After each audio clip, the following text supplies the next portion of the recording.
Bismillahirrahmanirrahim. Alhamdulillahirabbil alamin. Wassalatu wassalamu ala asyrofil anbiya'i wal mursalin. Sayyidina wa maulana Muhammadin wa ala alihi wa ashabihi ajmain. Rabbi syrah li sadri wa yassir li amri wahlul 'uqdatam min lisani yafqahu qawli. Rabbi zidni ilma warzuqni fahma amin ya rabbal alamin. Bapak-bapak rahimakumullah, alhamdulillah pada siang hari ini kita bisa berdiskusi kembali. Mudah-mudahan Allah Subhanahu wa taala menganugerahkan ilmu yang bermanfaat bagi kita semuanya. Amin ya rabbal alamin. Shalawat serta salam semoga tetap terlimpahkan kepada Nabi Muhammad Shallallahu alaihi wasallam. Di bapak-bapak dan saudara-saudara rahimakumullah, pada pertemuan kita yang kemarin kita membahas tentang mengenal diri lebih baik lagi. Itu sebagaimana perintah Allah, kita hendaknya mengamati ufuk, mengamati alam semesta ini dan diri sendiri. Di antaranya kita mempelajari bagaimana sih kalau kita itu mengenal kemarahan kita, sifat marah kita. Kemarin sampai situ. Lalu kemudian ada tanya jawab yang cukup panjang juga tanya jawabnya. Nah, berikutnya saya akan menyampaikan tentang kelanjutannya, bahwa seseorang kalau sudah mengenal diri sendiri, nah, itu bagaimana kemudian. Seseorang yang sudah mengenal diri sendiri, sebagaimana saya contohkan kemarin, bahwa di dalam tubuh manusia itu terdapat ayat-ayat tanda-tanda kekuasaan Allah yang sangat luar biasa. Bahkan kalau kita itu ada 0,1 dibagi 1000 detik, ya, udah 0,1 dibagi 1000 ini, wah, hasilnya kecil sekali. Kita tidak akan pernah terlepas dari rahmat Allah Subhanahu wa taala. Kehidupan kita itu penuh dengan rahmat Allah. Bahasa di dalam Al-Quran, rahmat Allah itu meliputi segala sesuatu. Nah, termasuk di dalam diri kita, saat kita menyadari seperti itu, berarti kita ada beberapa kemungkinan yang terjadi. Pertama, kita itu terima kasihnya kepada Allah itu tidak terhingga. Cuma seseorang yang mengetahui hanya sekedar ilmu itu kabar berita bahwa diri kita itu penuh dengan kekuasaan Allah, kita itu penuh dengan anugerah Allah. Itu kan berbeda. Monggo Mas Firnas. Itu kan berbeda dengan orang yang betul-betul merasa pernah ditolong oleh Allah. Ya, padahal setiap saat kan tidak ada pertolongan Allah, pasti itu, karena rahmat Allah meliputi segala sesuatu termasuk kita yang di dalamnya. Contoh yang paling sederhana, saat jenengan muni, piye kabare Mas Taufik? Alhamdulillah Pak. Alhamdulillahnya itu pasti berbeda dengan alhamdulillah saat lepas dari umpamanya mau ketabak keserempet truk. Kita kan pernah, mungkin sering ya, karena pakai motor terus disalip truk. Ya Allah, alhamdulillah, itu kan berbeda. Maka saat seseorang hanya memiliki pengetahuan bahwa di dalam diri kita itu penuh dengan kekuasaan Allah, penuh dengan rahmat Allah, dengan anugerah Allah, maka itu hanya pengetahuan. Alhamdulillahnya itu tidak sedalam kalau alhamdulillahnya sudah merasakan seperti mau keserempet truk gak jadi tadi. Nah, bagaimana caranya? Caranya sudah kita bahas kemarin, kita harus rajin bertafakur. Bertafakur niku kalau bahasanya Mas Firnas kemarin, sering mikir-mikirkan kenikmatan itu dengan meluangkan waktu. Kalau bahasa saya, berzikir dalam keadaan suci, lalu kita ingat dengan Allah. Berzikir niku kan ingat Allah. Nah, kalau seseorang sudah meningkat alhamdulillahnya menjadi lebih baik lagi, yang terjadi pada orang itu adalah dia akan lebih berterima kasih kepada Allah. Ini satu contoh.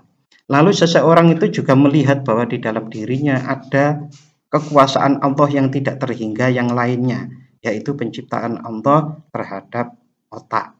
Yang mana otak itu tidak akan bisa berfungsi maksimal kecuali mendapatkan oksigen yang itu didapat dengan sujud.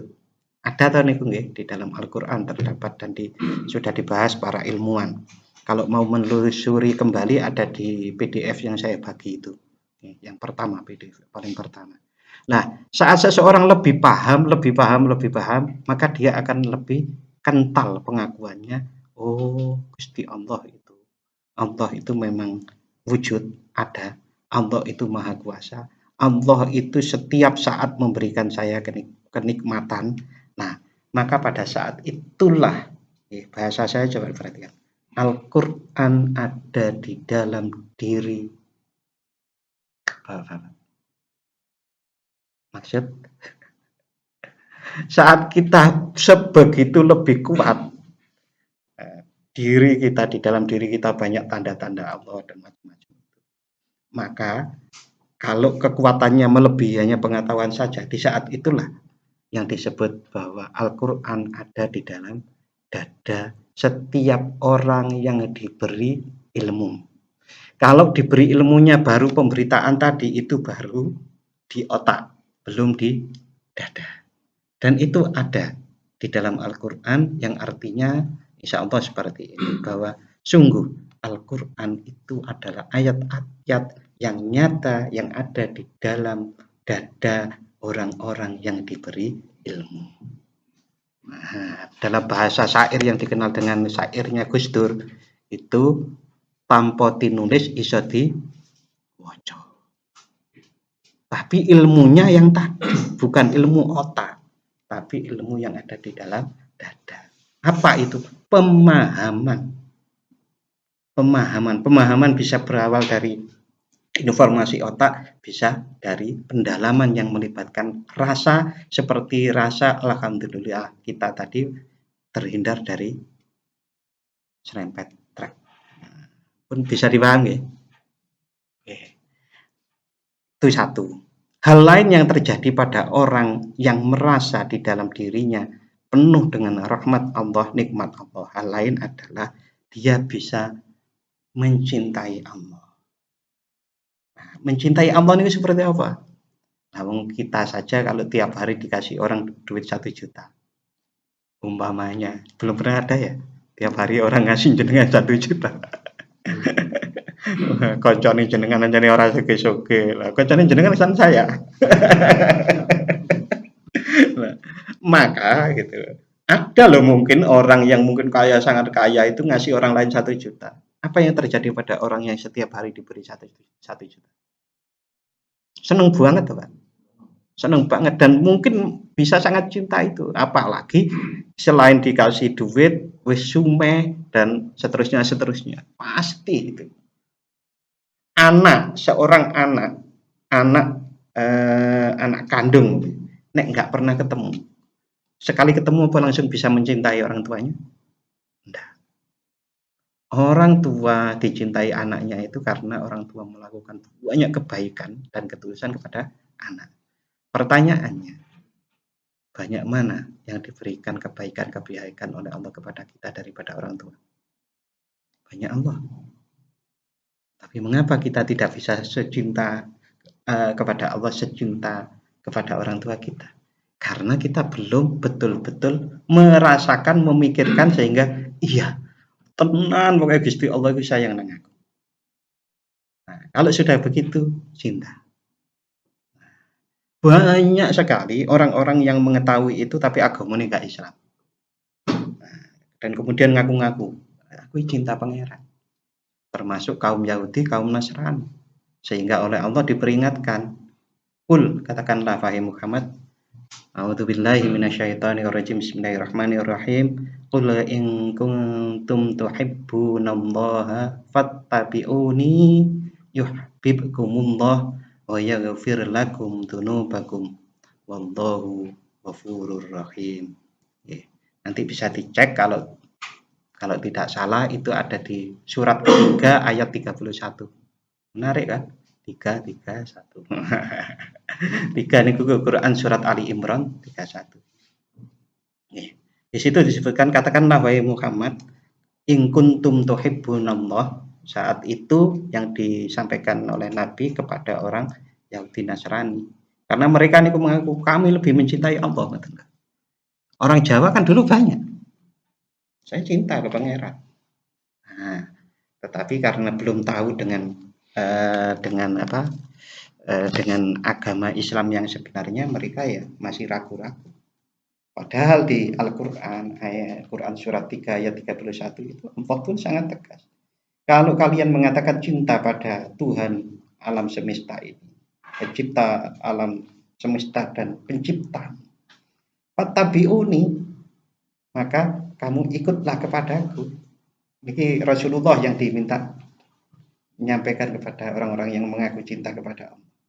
Fattabi'uni, bahasa populernya ittiba. Ittiba niku manut. Manut kepada siapa? Manut apa yang disampaikan oleh Rasulullah. Apa yang disampaikan oleh Rasulullah? Al-Quran dan Al-Hadis. Jadi saat itulah maka akan ketemu antara rasa cinta, antara rasa yang ada di setiap manusia, yang entah Islam atau tidak awalnya. Kalau nanti ketemu Islam maka dia akan masuk Islam, dan saat itulah dia akan menjadi orang yang betul-betul bisa meneladani Rasulullah, karena dasarnya cinta. Dasarnya cinta itu kemudian meneladani Rasulullah untuk apa? Untuk meneruskan rasa cinta saya kepada Allah. Sholat itu iya, karena saya cinta Allah, maka saya harus menuruti perintah Allah yang berupa sholat itu. Tapi pendorongnya sudah cinta, bukan pendorongnya takut kepada neraka. Beda loh Pak. Maka seringlah itu apa yang dikatakan oleh para ulama besar, di antaranya Rabi'ah al-Adawiyah. Kalau saya punya kendi yang isinya bisa memadamkan neraka, maka kendi itu akan saya bawa dan saya padamkan neraka, agar orang-orang ibadah itu tidak karena takut neraka. Mengapa Rabi'ah al-Adawiyah bilang begitu? Karena dia yang ada di benaknya, hatinya, seluruh rasanya itu cinta. Maka dia itu inginnya orang lain seperti dia. Ya mboten saged. Enggak bisa seperti itu. Itu ungkapan orang lagi cinta kepada Allah. Itu seperti itu. Itu sampai seperti itu. Tak padamkan neraka, akan aku bakar surga, biar orang itu ibadahnya hanya karena cinta. Dan itu disendandungkan oleh Chrisye dengan sangat baik. Apa judulnya? Bila tidak ada surga dan neraka. Saya nggak bisa nyanyi. Chrisye itu Muslim ya? Enggak, Chrisye sudah meninggal. Muslim nih. Nah, itu ciptaannya Taufik Ismail. Betul salah, ciptaannya Taufik Ismail. Niku nilainya tinggi Pak. Bila tidak ada surga dan neraka, apakah kamu tetap menyembah Allah? Berarti kalau tidak menyembah Allah karena tidak ada surga dan neraka, berarti kan secara halus bisa dikatakan begini, wong sing ke ojek itu surga. Di ojek ini yang kamu kejar itu surga, yang kamu hindari neraka. Taat kepada Allahnya mana? Alah nggih, niku kalau halus dipikir halus.